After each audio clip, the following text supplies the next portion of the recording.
Hoje, então, falaremos sobre o quinto atributo do Espírito Santo, que é o Espírito do conselho, o Espírito de conselho.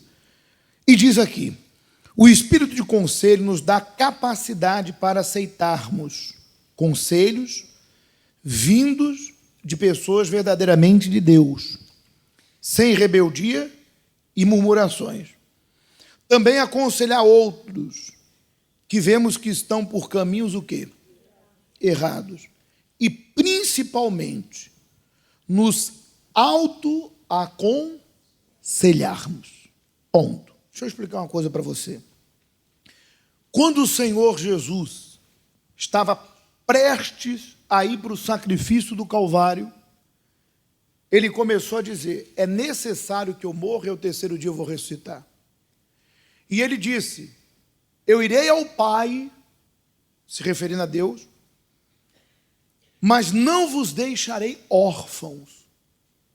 Eu rogarei ao Pai que vos envie o Consolador, o Espírito da verdade que o mundo não conhece, nem o pode receber. Ele, se referindo ao Espírito Santo, vos ensinará toda a verdade e vos guiará. Quando nós entramos para a casa de Deus e nos entregamos a Deus, limpamos a nossa vida, descemos as águas, nos convertemos e, claro, por uma conduta fiel e uma entrega completa, recebemos pela misericórdia de quem? O Espírito. Então, nós passamos a ser morada de quem? Deus está dentro de nós. Significa dizer que Ele vai nos ensinar e nos guiar. Ele não vai nos impedir de pecar. Porque Deus não pode tirar do ser humano o livre arbítrio. Porque qual o prazer que há ou qual a satisfação que há em você saber que aquela pessoa está ao seu lado ou aquela pessoa anda consigo por obrigação. Então Deus não pode tirar meu livre-arbítrio, porque se Ele o fizer, eu vou servi-lo na base da obrigação. Então, mesmo que o Espírito Santo habite dentro de mim por uma vida fiel, eu continuo aqui na terra, num corpo humano, e continuo, é claro, é óbvio, com a minha vontade e o meu querer. E ao longo da minha caminhada nesse mundo, Satanás, que é o tentador, vai sugerir o pecado, coisas e pessoas. Ele vai sugerir armadilhas, ele vai armar as armadilhas.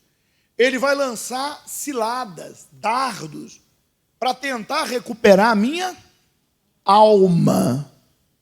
E é nesse momento, eu não tenho um pastor do meu lado. O pastor não está do meu lado 24 horas. Não há alguém de Deus ao meu lado 24 horas para dizer, cuidado, ó lá, não faz isso, cuidado com aquilo, ó, não fala isso, vigia. Pelo contrário, as pessoas vêm à igreja e o muito que passam dentro delas é 2 horas, e olhe lá. Porque cada um tem sua vida. E às vezes vem 1, 2, 3 vezes na semana, e olhe lá.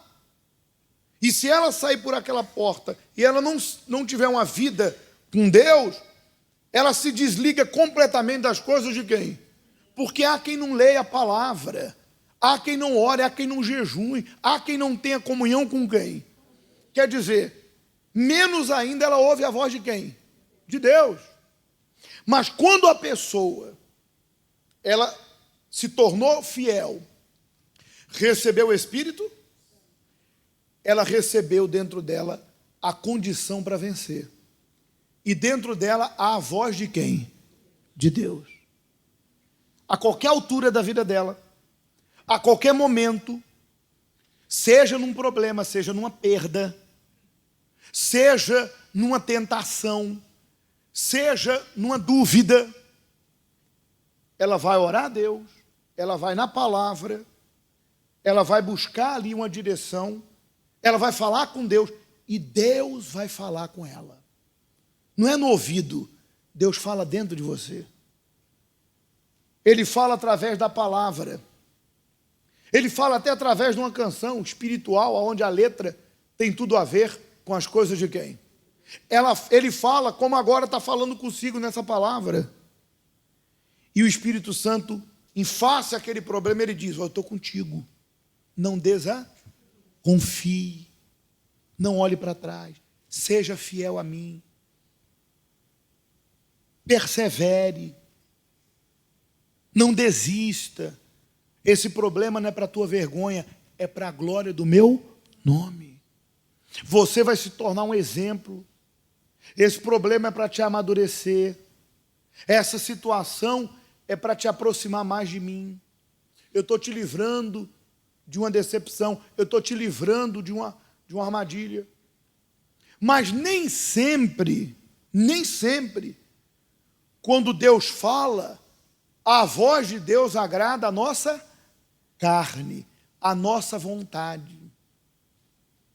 Quantas coisas, senhora, senhor, que eu e você achávamos que era o quê? Certo. E fomos enganados pelo nosso coração. Quantas vezes o teu coração, o teu eu, o teu ego, o nosso achismo, nos disse que aquilo era certo, ou aquela pessoa, ou aquela coisa era certa, e lá na frente nós tivemos uma grande decepção. E ali o Espírito Santo voltou a falar nova. Aí Deus falou: está vendo? Por que você perdeu aquilo? Está vendo por que aquilo saiu da tua vida? Então a voz de Deus sempre vai estar conosco, uma vez que eu esteja disposto a ouvir a voz dele. Porque entenda, a voz de Deus, na grande maioria, tem sido sufocada pelo orgulho. Você lembra da passagem do semeador? Uma semente caiu na beira do caminho, a outra semente caiu no espinho, na rocha, e a outra caiu aonde? Na boa terra. Ou seja, o que fez a diferença não foi a palavra, foi a terra que ela caiu. Você vê que a palavra, a voz de Deus é dada a todos. Deus fala com uns ouvem e diz: eis-me aqui. E outros trancam o quê? O coração. O que acontece com muitas pessoas que um dia foram cheias do Espírito de Deus, guiadas por Deus, orientadas pelo Espírito Santo, e hoje estão apagadas e sem direção, como um barco sem rumo, mar afora? É que elas começaram a querer fazer a própria vontade. Inclusive tem um exemplo aí no estudo que fala sobre Saul, vamos daqui a pouco falar. E elas foram resistindo à voz de quem? Deus falava, elas não davam ouvidos. Deus falava de novo, elas ignoravam a voz de quem? Deus dizia: não faz isso. Eles iam lá e faziam. Não anda por esse caminho. A pessoa ia lá e andava. Olha, não guarda esse sentimento. Ia lá e guardava. Olha, não alimenta esse desejo. Ia lá e alimentava. De tanto Deus falar e a pessoa negar a voz de quem? A mente dela ficou cauterizada. Ela se tornou insensível à voz de quem? Ponto. Ela apagou o Espírito. Ela apagou quem? O Espírito. Aí você entende por que houve pessoas que um dia foram tão usadas, tão dirigidas por Deus, tão guiadas pelo Espírito, e hoje estão perdidas. Porque de tanto elas resistirem à voz de quem? Elas apagaram o Espírito dentro delas. Hoje, elas estão totalmente insensíveis à voz de quem? Essa é uma das questões de como o conselho entra. Ele entra pela voz de quem? Quando eu auto me aconselho, quando eu ouço. Ponto. O Espírito Santo também fala na boca dos seus profetas. Nesse momento está sendo pregada a palavra. Quem está falando? O Espírito do conselho. Mas, infelizmente, nem todas as pessoas que recebem essa palavra se entregam a ela. Nem todas as pessoas que, recebendo a palavra de Deus, dizem para Deus: eis-me aqui, coloque em prática. Por quê? Porque para que eu ouça a voz de Deus, eu tenho que sacrificar a minha vontade. E nem todas as pessoas querem. Essa é a segunda forma que Deus fala. Através de alguém. E também tem a manifestação do espírito de conselho quando eu, tendo várias experiências com quem? Sou usado para aconselhar alguém. Que é o que normalmente o obreiro faz. Um membro antigo de igreja, que já tem experiência com Deus, um evangelista. Ele compartilha as suas experiências. Ele está vendo uma pessoa ali triste, está vendo que aquela pessoa da igreja está vindo pouco, está meio desanimada, ele chega próximo e o espírito do conselho usa ele ou ela. Olá, tudo bem? Estou vendo que você está triste. O que houve? Ah, estou passando por uma luta. Olha, deixa eu contar uma experiência para você. Eu estou na fé há tanto tempo. E eu já enfrentei o inferno na minha vida. Isso que você está passando, eu já passei. E eu vou te dizer como que eu venci isso. Então ali se revela pela boca daquele obreiro, daquele membro, daquele evangelista, o espírito do quê? Não baseado em palavras vazias, mas baseado em uma fé prática que ele próprio viveu.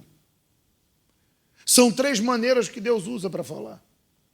Quer dentro da pessoa pelo próprio Espírito, quer na boca do profeta que anuncia a palavra, quer na boca de alguém que aconselha baseado em quê? Em experiências vividas na fé dela. Ninguém, em hipótese alguma, pode dizer assim: ah, eu não sei o que fazer. Eu estou sem direito. Você sabe. Você sabe porque Deus já lhe falou. O que falta é você deixar de lado o orgulho e dizer para Deus o quê? Eis-me aqui. Continuando. Moisés foi um homem que desfrutou de uma profunda intimidade com Deus. Mas foi necessário que o Senhor usasse Jetro, seu sogro, para aconselhá-lo, diante de uma situação que o desgastava, por completo. Moisés se arrebentaria em esforços e as situações ou a situação se tornaria insuportável, atendendo o povo da maneira como fazia. Era muita gente, e Moisés, um somente. Temos aí o espírito do conselho, agindo em Moisés ao receber uma direção importantíssima. De quem? Que era o sogro. Ele foi capaz de absorvê-la, colocá-la em prática e foi extremamente bem-sucedido. Êxodo 18:15. Moisés aceitou o conselho do sogro e fez tudo como ele tinha o quê? Foi extremamente o quê? Ponto. Deixa eu falar uma coisa para você. Depois você lê essa história do sogro de Moisés. Existem situações onde Deus vai usar alguém que está do teu lado para dizer o que tem que mudar em você, ou o que você tem que mudar, ou o que você tem que deixar de fazer, ou o que você tem que deixar de lado. Nós sabemos, e há um ditado que diz que santo de casa não faz o quê? Milagre. O próprio Senhor Jesus foi a Nazaré, cidade natal, pregar e disseram: esse aí eu conheço, é filho do carpinteiro. As irmãs dele vivem comigo. Jesus não pôde fazer milagres, senão algumas curas, porque não creram nele. Às vezes Deus usa a boca do teu marido, não baseado no que ele acha, mas baseado na palavra de quem? Porque aí também você não pode confundir as coisas. Você, esposa, marido, irmão, pai, filho, você não pode confundir as coisas. Você não pode querer dar conselhos egoístas, baseado em nada, ou baseado num fundamento egoísta e querer dizer: está vendo, não te falei que eu estou falando que você tem que fazer e você não faz? Não. Se o seu conselho vem com base na palavra de quem? De Deus, e tem como objetivo ajudar, aí tudo bem. Porque você não pode querer se aproveitar disso para dizer: está vendo, não falei que você está indo muito na igreja? Ou eu não falei que você é isso? Não. Quando o conselho é dado com base na palavra de quem? de Deus. Então esse conselho tem que ser aceito. Jetro era o sogro de Moisés. Quem era Moisés? Imagine Moisés. Moisés foi um líder, tirou o povo do Egito. Moisés desafiou Faraó e pela poderosa mão de Deus tirou o povo do Egito e agora conduziu o povo à terra prometida. Moisés era um homem importantíssimo. Quem era Jetro?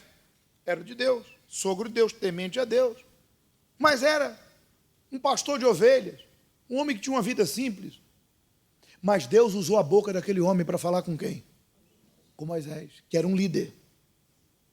Moisés poderia pensar assim: não, rapaz, quer ensinar o padre a rezar a missa, como diz o ditado?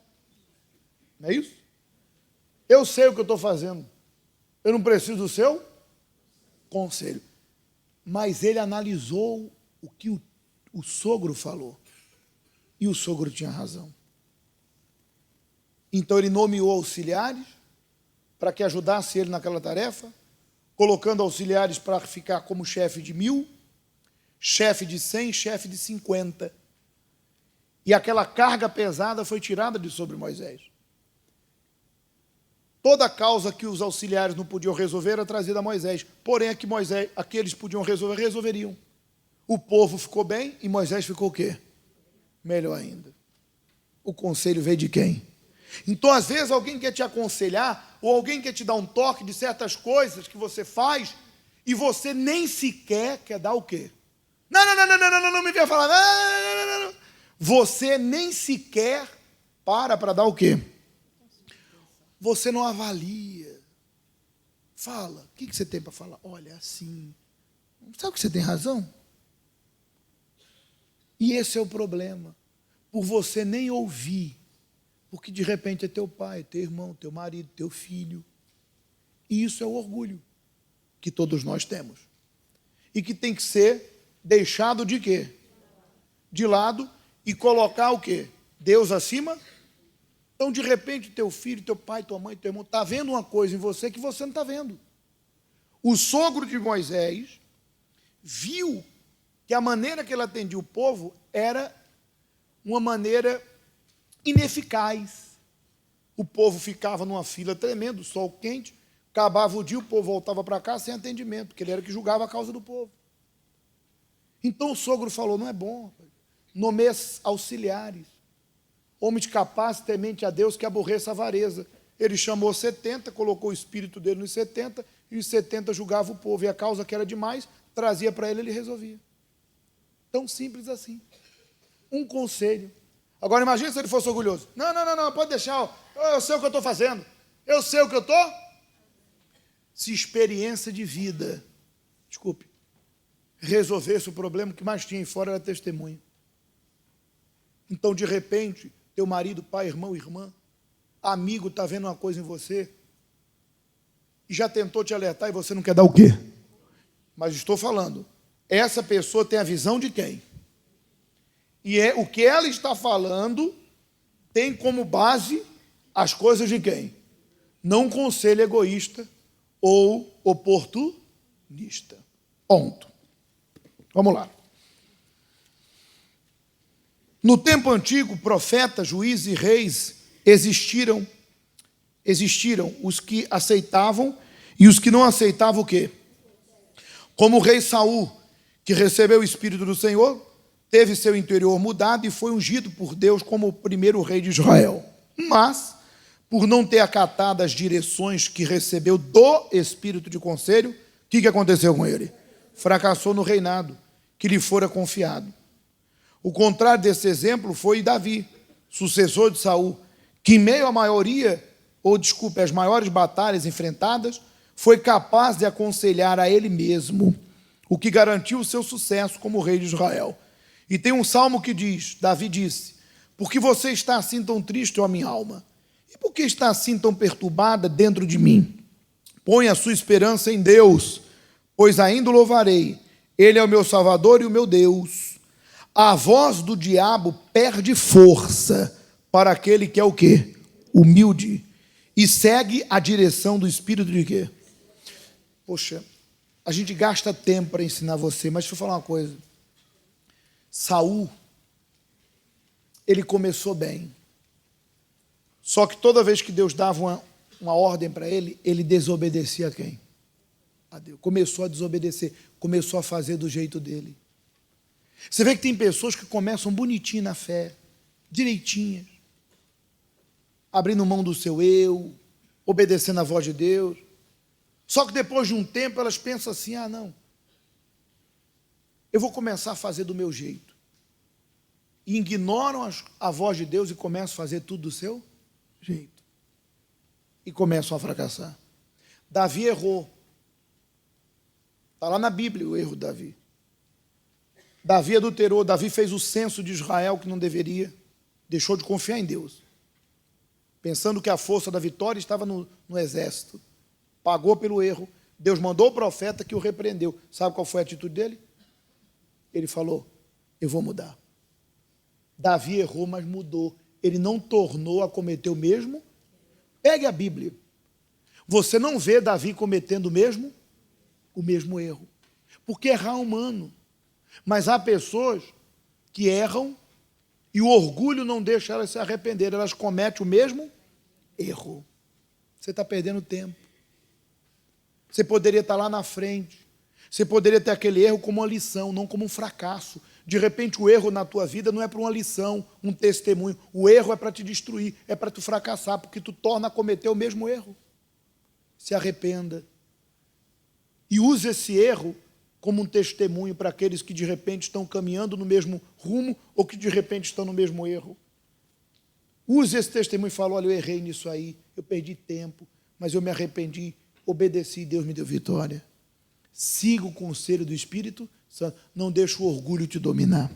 Quem entendeu? Então, diante desse espírito de conselho que Deus está a te dar, nós vamos entregar nossa vida a Ele e pedir o Espírito Santo para nos guiar. Amém?